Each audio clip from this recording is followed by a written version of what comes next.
প্রথমে এই ডিপজলকে বললো কি আপনি একটু নামাজের পরে এলান করে দিয়েন যাতে সবাই একটু বসে। তাই ডিপজল নামাজের পরে তার মতো করে এলান করতেছে এইভাবে, ইনশাল্লাহ ভাই বাকি নামাজের পরে মসজিদি মানে কিনের কথা হইব।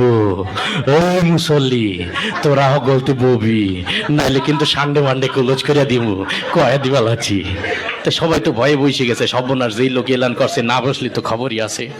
তারপরে ওই প্রথম যে ইমানের বিষয়টা, কালেমার বিষয়টা দেওয়া হলো মিশা সওদাগরকে, যে আপনি একটু কালেমার বিষয়টা আপনার মতো একটু সাজাই গুছাই বলেন। তাই মিশা সওদাগর কালেমার বিষয়টা বলতেছে এইভাবে, আমরা দু চোখে যা কিছু দেখি আর না দেখি সব আল্লাহ সৃষ্টি মাখলুক। মাখলুক কিছু করতে পারে না আল্লাহর হুকুম ছাড়া, আর আল্লাহ সব কিছু করতে পারে মাখলুক ছাড়া। তাই যাই হোক সে তার মতো করে বলে গেল। তারপরে নামাজের বিষয়টা ডিপজলকে আবার দিল, যে আপনি একটু নামাজের বিষয়টা আপনার মতো করে বুঝাই বলেন।